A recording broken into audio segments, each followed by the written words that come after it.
Hello, welcome to another episode of Chemistry with Harvey. Today we're covering transition metals. We're starting off with a brief recap of electron shells and suborbitals. So we all know that there's the s and p and d orbitals, and they contain 1, 3 and 5 pairs of electrons respectively. And then we also have the shells, and each shell is a different set of orbitals. So the first shell has just an s orbital, the second an s, a p, the third an s and a p and a d, and the fourth an s, a p, a d, and also an f, but you don't need to know about f orbitals. So let's start with an example of manganese. We can use arrows going diagonally to work out which suborbitals we need to fill in which electron shells in what order. And we can also denote the structure of the suborbitals in the grid above. So that s suborbital, we have a spin up and a spin down electron. And then we can move through the subshells using the arrow system to work out which order we've got to do it. So when we come across a p orbital, the one direction of spin fills up first and then followed by the next. So you'll have one electron in each slot in the p orbital, and then you will start filling up the next slot. And this is what causes the repulsion when you start filling up with the fourth electron that allows us to have those difference in ionization energies in some of the elements. So the next complication happens at the end of the 3p orbital. Instead of filling the 3d first, we start filling the 4s because it is at a slightly lower energy level. We can also work out the number of the shell which we want to fill by using arrows going across the periodic table from left to right, as demonstrated up here. And that tells you which orbitals you will want to be filling in what order. So going back to the rule of filling the 4s orbital before the 3d, there are only two exceptions to this rule, copper and chromium. Chromium will half fill its d block first before filling its s block, and copper will fully fill its d block before filling its s block.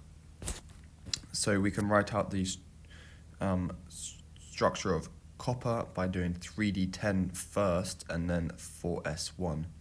Oh, and also it's worth noting that you can write the 4s and the 3d orbital in either order. But also it's very important to remember that when you ionize an atom, the 4s electrons are always removed first. So now moving on to the definition of a transition metal. A transition metal is defined as any d block metal that can form a stable ion with an incomplete d subshell. So for example, if we look at copper, we can form copper 2+ by first removing the 4s electron, because the 4s is always removed first, and then removing one of the d electrons, which allows us to form an ion with an incomplete d subshell because there is only 9 and there should be 10. It's also worth bearing in mind that group 12 and group 3 are exceptions to this rule. They are not transition metals as they will not form ions with incomplete d suborbitals.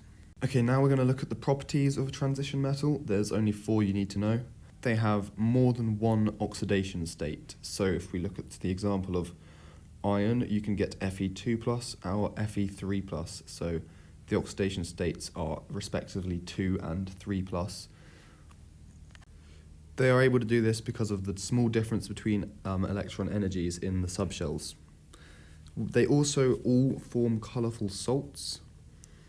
They have catalytic properties, so they're very good at speeding up chemical reactions, and they also all form complex ions, which we will be looking at further in a bit.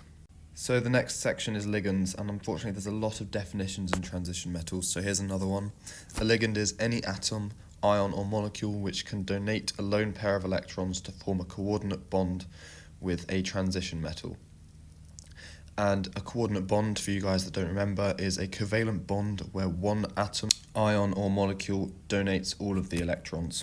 So there are 3 types of ligands. You're going to get unidentate ligands, also known as monodentate ligands. You're going to get bidentate ligands, and you're going to get multidentate ligands. And this just is referring to the number of coordinate bonds that they can form with the metal ion. So a unidentate ligand can form 1, a bidentate can form 2, and a multidentate can form 3+. A complex is the name given to a transition metal surrounded by ligands. Its definition is a central metal surrounded by ligands forming coordinate bonds with the ion. So what ligands do you need to know? Well, for unidentate ligands, you need to know Water, and any complex formed with water is called an aqua ion. Ammonia, chlorine, and cyanide. And drawn on the screen is where the lone pairs will be found in those molecules. Then for bidentate ligands, you're going to need to know the names of and be able to draw ethane 1,2-diamine and the ethane dioate ion. These can both form 2 coordinate bonds with the metal ion.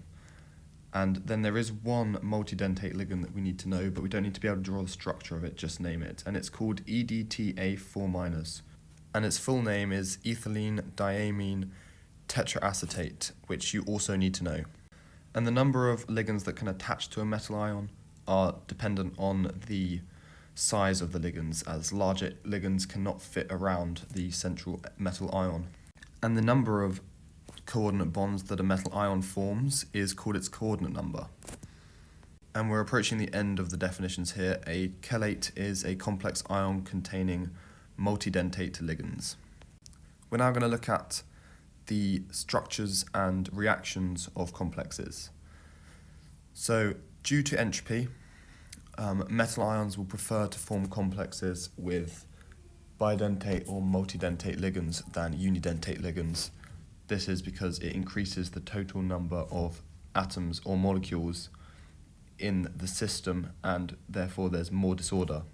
If we take the example of an aluminium aqua ion and we add ethane 1,2-diamine to it, you can see the 3 ethane 1,2-diamine molecules are going to displace all 6 of the water molecules, going from 4 molecules in the system to 7 molecules in the system, and increasing the disorder.